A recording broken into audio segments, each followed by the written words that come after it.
로마서 말씀을 저희가 계속 보고 있습니다. 로마서의 주제는 딱 명확하게 앞에 나와 있었습니다. 그게 뭐냐 하면 복음에는 하나님의 의가 나타났다라는 것이 로마서의 주제 말씀이었습니다. 복음이란 무엇이냐? 예수 그리스도 안에 나타난 하나님의 의, 이것이 바로 복음이다라는 것이죠. 그렇다면 왜 하나님의 의가 우리에게 복음이 됩니까? 우리가 하나님의 의가 필요하기 때문에 그렇습니다. 만약에 나 하나님의 의 필요 없는데요, 이렇게 얘기하면 그 사람에게는 그게 복음이 될 수가 없습니다.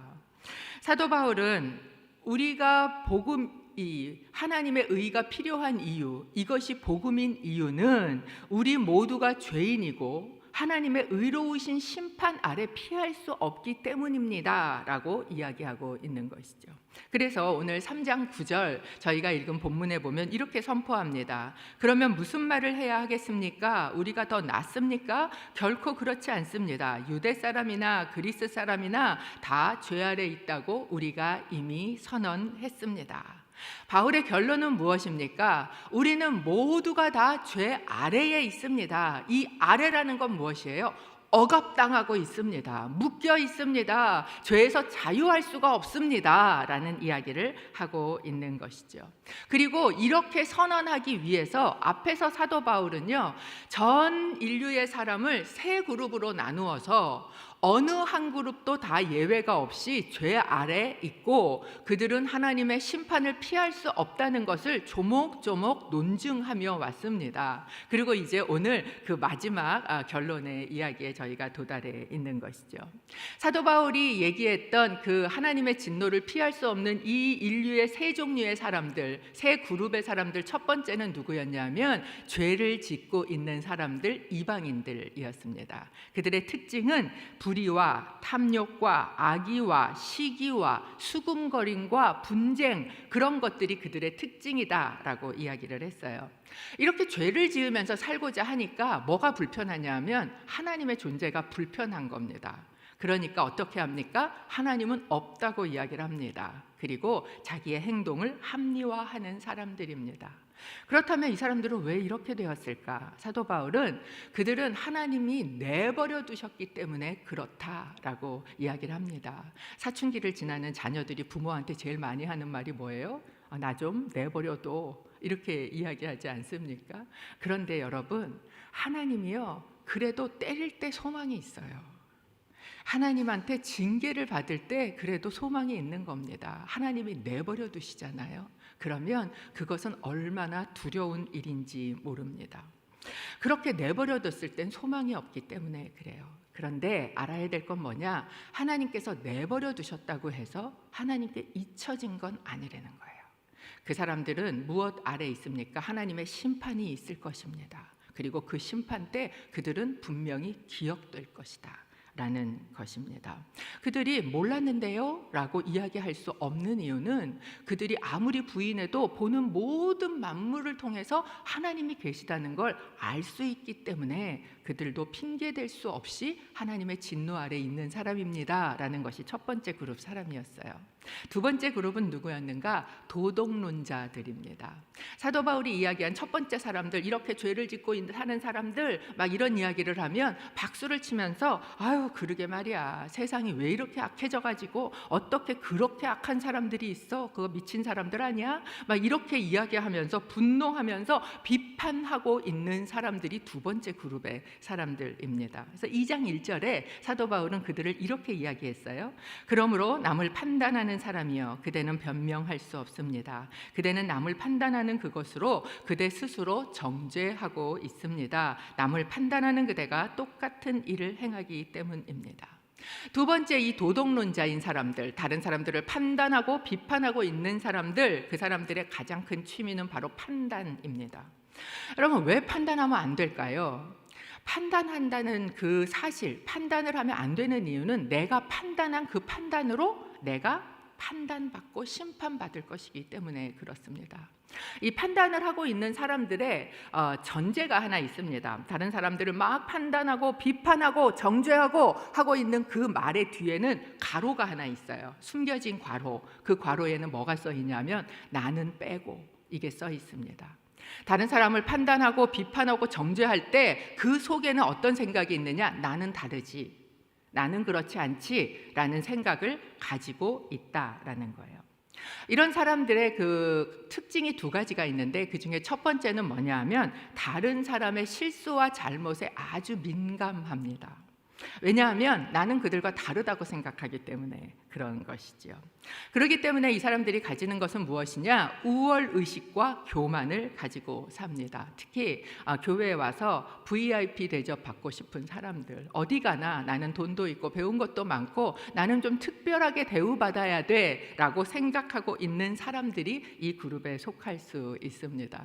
앞에 첫 번째 그룹의 이방인들과 죄를 짓는 사람들이 대놓고 죄를 짓는다면, 이 사람들은 세련되게 죄를 짓습니다.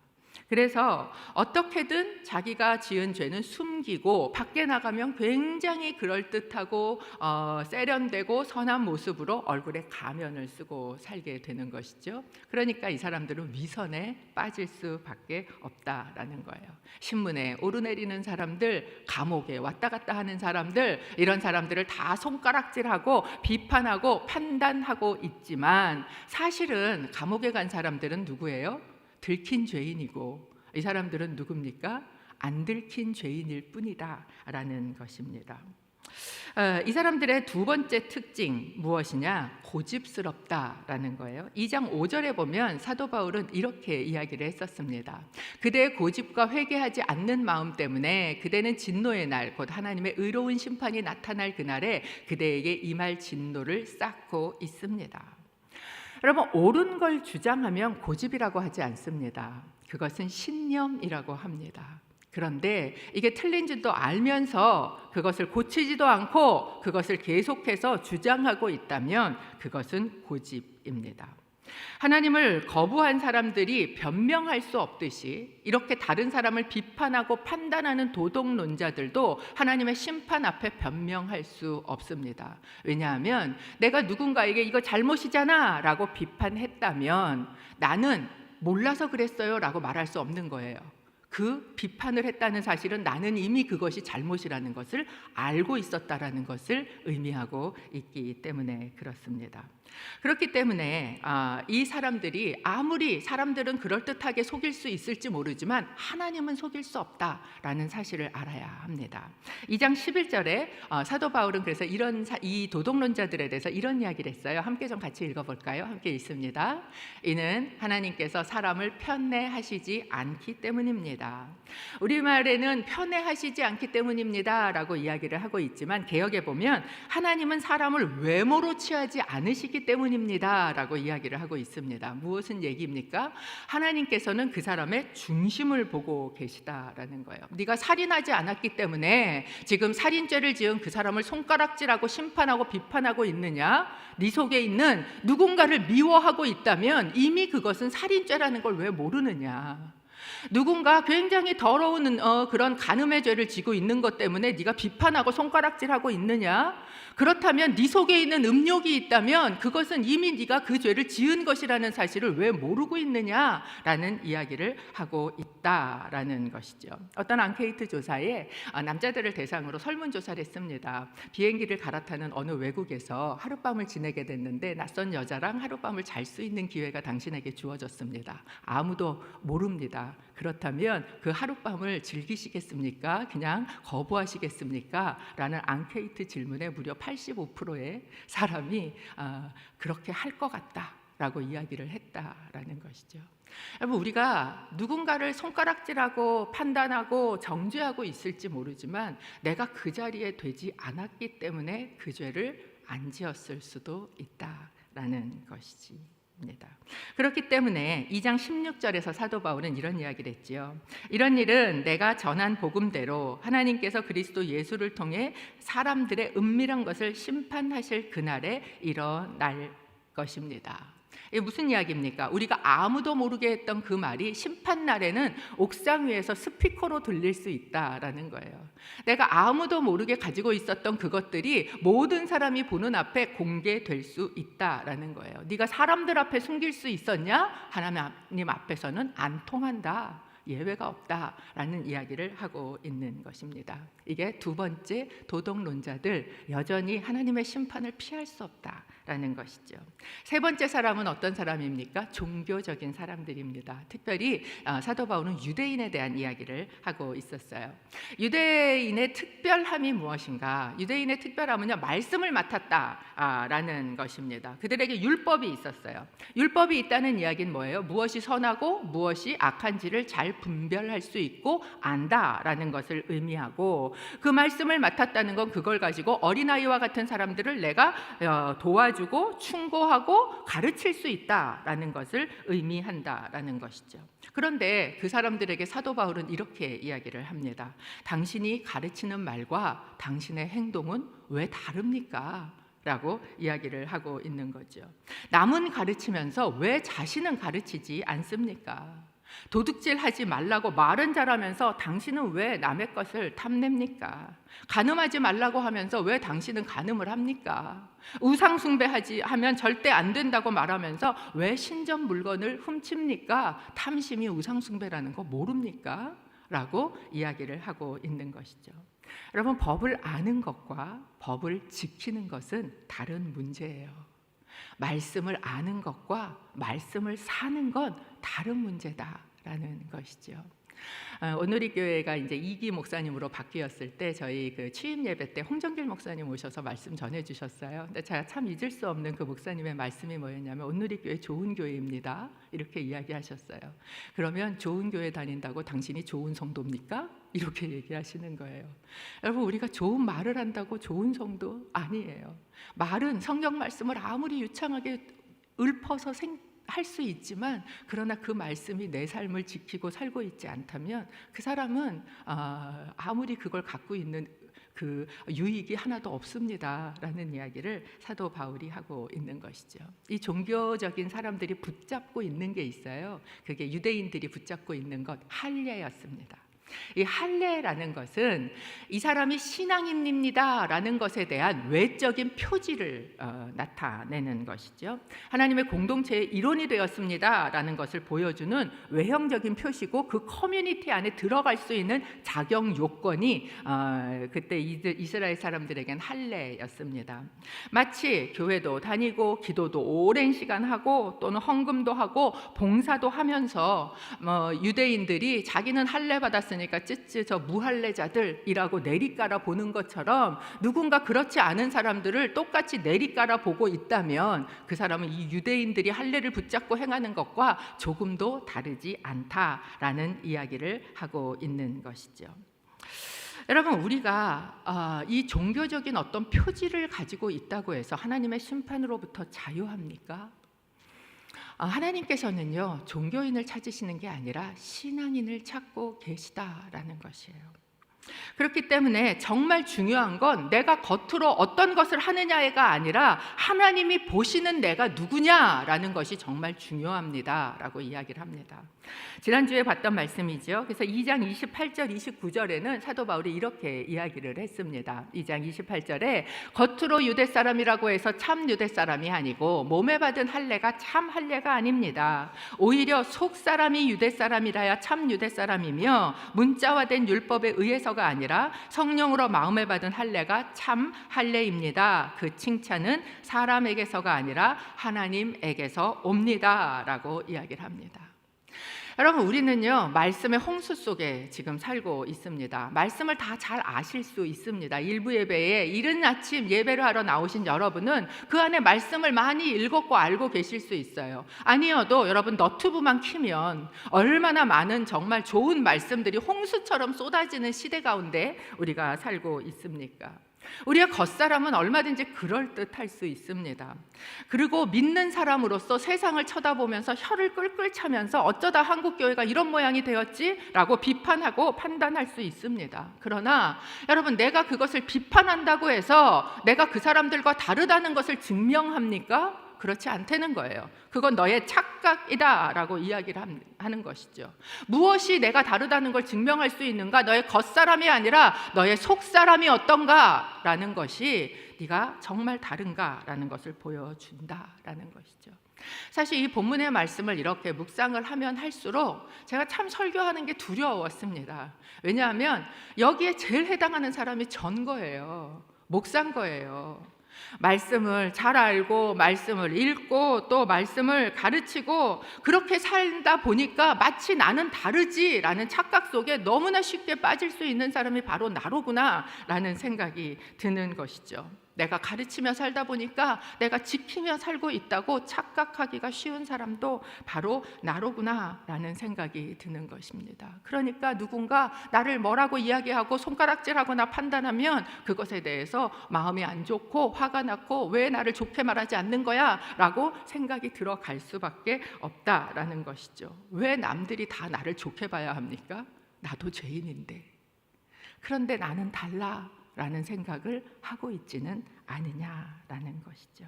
사도 바울이 이 질문을 하는 거예요. 정말 너는 다르냐? 너는 다르냐? 3장 9절에 이렇게 이야기를 하고 있지 않습니까? 우리가 같이 한번 읽어봤으면 좋겠습니다. 3장 9절입니다. 본문이 준비가 안 돼 있나요? 그러면 성경책 여러분 갖고 계시죠? 아까 읽었는데 3장 9절 함께 읽어보겠습니다. 시작. 그러면 무슨 말을 해야 하겠습니까? 우리가 더 낫습니까? 결코 그렇지 않습니다. 유대 사람이나 그리스 사람이나 다 죄 아래 있다고 우리가 이미 선언했습니다. 너는 다르냐? 더 나으냐? 라고 이야기를 하고 있는 거예요. 우리가 도덕적으로 남들보다 조금 더 그럴듯하든 아니면 종교적으로 무언가 우리가 조금 더 행위를 하고 있던 누군가 손가락질을 하고 비판할 수 있는 위치에 있건 그렇지 않건 우리는 모두가 다 하나님의 심판 앞에 도토리 키재기하고 있다라는 거예요. 도토리가 크면 얼마나 더 크겠습니까? 그런데 그 안에서 나는 조금 더 낫고 나는 조금 더 거룩하고 라고 이야기하고 있는 그것은 전혀 아무 의미가 없는 것이다. 네가 진짜 더 나으냐? 라고 질문을 하고 있다라는 것이죠. 여러분, 이 사도 바울의 질문에 인정하십니까? 인정하십니까? 그 인정이 제가 잘 안 됐었던 것 같아요. 한번 미국에 있을 때 어떤 분이 오셔서 이런 얘기를 하시는 거예요. 목사님, 어느 집사님이요, 목사님에 대해서 이런 얘기를 하고 돌아다녀요. 목사님 그거 아세요? 제가 너무 목사님 생각하니까 화가 나서 와서 말씀드리는 거예요. 그거 친절하게 안 알려주셔도 되는데. 오셔갖고 꼭 그거 친절하게 알려주시는 분들 계세요. 그러니까 이제 그걸 듣고 났는데 제 속에서 막 너무 마음이 불편한 거죠. 아니 내가 이렇게 열심히 섬기고 헌신하고 있는데 왜 그러는 거야 도대체. 막 이제 이런 생각이 제 속에 들면서 그 말도 안 되는 소리를 하고 다니는 그 사람을 내가 찾아가 말아 막 이러고 있었어요. 그러고 있다가 이제 어느 그 강의를 제가 하나 듣게 되었습니다. 그분이 이제 YM이신데 여자분이세요. 그분 강사님이신데 그분이 강의를 하시면서 자기 경험을 하나 이야기를 하시는 거예요. 이제 미국의 한 집회에 강의를 하러 가셨대요. 강의를 하러 가셔서 그날 집회를 막 열과서 그분 굉장히 막 카리스마 있게 말씀 전하시는 분이거든요. 그렇게 막 말씀을 다 이제 전하고 끝나고 이제 숙소로 가는 길인데 그 교회의 장로님 네 분이 라이드를 해주신다고 이제 호텔까지 이분을 모셔다 드리는 거예요. 그래서 앞에 장로님 네 분이 앉으시고 이 목사님이시고 사모님이신 이분이 뒤에 앉아 계셨는데 가시다가 장로님께서 편의점에서 물을 좀 사서 이제 호텔방에 넣어드리려고 잠깐만 계세요. 그리고 편의점에 내리신 거예요. 그리고 권사님이 앞에 앉아 계시고 뒤에 이제 이분이 앉아 계셨는데 장로님이 안 계시고 이제 뭐 좀 어색하잖아요. 정막이 조금 흐른 시간 동안에 지나고 나서 이 권사님이 뒤를 이렇게 돌아보시더라는 거예요. 그리고 이분한테 첫 마디로 뭐라 그러셨냐면 젊은 여자가 교만해 이렇게 이야기를 하셨다는 거예요. 이 강사님한테.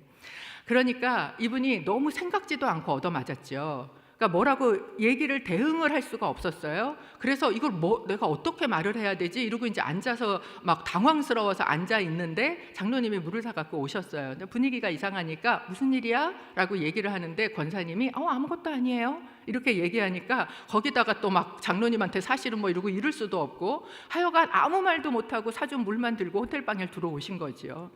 너무 화가 나는 거예요. 뭐라고 이제 한마디라도 대꾸했으면 덜 화가 났을 텐데 이분이 이 속에서 너무 화가 나가지고 밤에 그 하나님 앞에 막 화를 내면서 나 내일부터 3일 집회인데 나 집회 안 하고 한국 갑니다. 막 하나님한테 어떻게 그럴 수가 있습니까? 그 여자 뭡니까? 막 이러면서 막 하나님한테 한참을 해대셨대. 울고불고 나 갈까 말까 한국으로 막 이러고 이제 한참 해대고 나서 가만히 앉아 있는데 하나님의 음성이 들리는 것 같더래요. 뭐라 그러셨냐면 야, 그 여자가 너 교만한 거 하나만 알아서 얼마나 다행이냐 이렇게 얘기를 하셨다는 거예요. 그래서 그 얘기를 듣고 앉아서 가만 생각하니까 야, 그 권사님이 나 교만한 것만 알아서 진짜 다행이다 이 생각이 들던 거죠. 다른 거 다 알았으면 정말 어떻게 됐을까. 그러고 나니까 그렇게 화가 나서 막 하나님한테 울고불고 소리 지르고 난리치던 이분이 갑자기 할렐루야가 터지면서 주님 앞에 감사를 하셨다 뭐 이런 이야기를 하시는 걸 제가 앉아서 들으면서 그러면서 갑자기 그 음성이 저한테도 그대로 적용이 되는 것 같았습니다. 인정하지 않고 있었던 거예요. 그분이 나쁘게 얘기하고 김미정 목사가 이래 뭐 이렇게 얘기하는 그거를 그래 난 그런 죄인입니다 라는 게 인정이 안 되니까 그렇게 화가 나고 그것에 대해서 있었던 것 같습니다. 여러분 인정하신다고 아까 그러셨는데요, 우리는 모두가 다 죄인입니다. 그것이 인정이 돼야 돼요. 다르지 않아요. 내가 손가락질하는 그 사람이나 나나 다르지 않은 죄인이다. 그것이 인정되어야 한다라는 거예요. 그러면서 사도 바울이 결론을 첫 번째 이렇게 내립니다. 인간은 예외가 없이 전체적으로 타락했습니다. 이것이 사도 바울의 첫 번째 결론입니다. 3장 10절 함께 읽어봤으면 좋겠는데요. 시작. 기록되기를 의인은 없으니 하나도 없고 12절은 또 이렇게 이야기를 하고 있습니다. 모두 곁길로 행해 다 쓸모없게 됐다. 선을 행하는 자가 없으니 하나도 없다. 지금 사도 바울이 하고 싶은 이야기는 무엇입니까? 없으니 하나도 없다. 즉 예외가 없습니다. 모두가 그렇습니다 라는 이야기를 하고 있는 것이죠. 나는 예외야 라고 착각하지 말아라. 이것이 사도 바울의 첫 번째 결론입니다. 두 번째는 뭐냐? 인간 자체는요, 머리서부터 발끝까지 전적으로 타락했다. 우리 모두는 타락했고 인간은 전적으로 타락했다라는 이야기를 하고 있습니다. 여러분, 우리의 전 존재 구석 어느 구석도요 의로운 구석이 없다는 거 아십니까? 모든 곳이 다 타락했습니다. 마치 이렇게 이야기를 합니다. 3장 13절에서 15절까지만 저희가 좀 같이 읽어보기를 원하는데요, 이렇게 사도 바울이 이야기합니다. 시작. 그들의 목구멍은 열려있는 무덤이고 혀로는 거짓말만 일삼으며 그들의 입술에는 독사의 독이 있고 그들의 입에는 저주와 독설이 가득하다. 그들의 발은 피 흘리는데 민첩하며. 이 사도 바울의 이야기는 마치 인간을 이 하나님의 말씀이라는 PET 뭐예요? 스캔, 머리서부터 발끝까지 스캔하는 기계에다 넣고 쫙 스캔을 하는 것 같아요. 머리서부터 발끝까지 다 스캔을 해놓고 보니까 이 사람의 검사 결과는 무엇인가? 치명적이다라는 것이에요. 그러면서 여기 한 말에 보면 무려요 이 말씀 중에 두 절이나 굉장히 길게 뭐에 대한 이야기를 하고 있냐면 말에 대한 이야기를 하고 있습니다. 왜 이렇게 이 죄에 대한 이야기를 하면서 제일 먼저 말에 대한 이야기를 하고 그걸 길게 이야기를 하고 있을까요? 여러분, 이 말이라는 건요, 이 사람의 속에 무엇이 있는가를 드러내서 보여주고 있는 것이기 때문에 그렇습니다. 누가복음 6장 45절은 이렇게 이야기를 합니다. 저희가 준비되었으면 함께 읽어볼까요? 함께 있습니다. 시작. 선한 사람은 마음속에 선한 것을 두었다가 선한 것을 내놓고 악한 사람은 마음속에 악한 것을 두었다가 악한 것을 내놓는다. 사람은 마음에 가득 찬 것을 입으로 말하는 법이다. 그 사람 속에 독이 가득하면 그 말은 독이 묻은 말이 나오게 되어 있다라는 것이죠. 그 사람 속에 더러움이 가득하면 어디나 가면 그 더러운 말들을 하게 되어 있다라는 것입니다.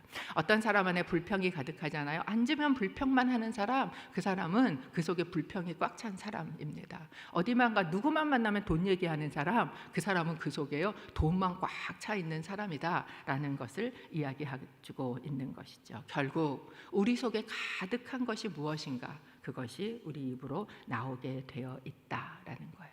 우리의 머리서부터 발끝까지, 그리고 그 우리 속에 꽉 차 있는 그것이 결국 우리를 어디로 끌고 갑니까? 그 악한 길로 끌고 가게 되어 있다라는 이야기를 하고 있습니다. 이것을 인정하면 좋은데 인정하지 않는 사람들 때문에 주어진 것이 무엇이냐? 율법이다라는 것이에요. 오늘 읽은 본문 3장 19절에서 20절은 그래서 율법에 대해서 이렇게 이야기를 합니다. 율법이 말하는 것은 율법 아래 있는 자들에게 말하는 것임을 우리는 압니다. 이는 모든 입을 다물게 하고 온 세상이 하나님의 심판 아래 있게 하려는 것입니다. 그러므로 율법의 행위로는 하나님 앞에서 의롭다는 인정을 받을 육체가 없습니다. 율법으로는 죄를 깨달을 뿐입니다. 율법을 주신 이유는 뭐냐? 입이 있으나 할 말이 없게 하기 위해서다라는 이야기예요. 율법을 지키려고 애를 쓰면 애를 쓸수록 내가 할 수 없다는 것을 깨닫게 하시는 것이 바로 율법이다라는 것입니다. 그렇다면 율법은 우리를 심판하고 진노하시기 위해서 주셨느냐? 아닙니다. 율법은 은혜를 위해서 주셨어요. 왜 그렇습니까? 내가 죄인이고 나는 철저하게 다 타락했구나, 이 죄라는 바이러스에 머리서부터 발끝까지 다 감염되었구나 라는 것을 인정해야 하나님 앞에 나아가기 때문에 그렇다라는 거죠. 여러분, 우리가 병원에 가면 가자마자 치료부터 합니까? 그렇지 않습니다. 다 검사해요. 그리고 다 진단합니다. 그리고 나서 치료를 하고 있는 것이죠. 왜? 내가 병들었다는 게 인정되어야 의사에게 치료를 받기 때문에 그렇습니다. 그렇기 때문에 여러분, 이 굿뉴스라는 건 배드 뉴스가 있어야 그 다음에 굿뉴스가 올 수 있는 거예요. 배드 뉴스는 무엇입니까? 우리는 예외 없이 다 죄인이라는 거예요.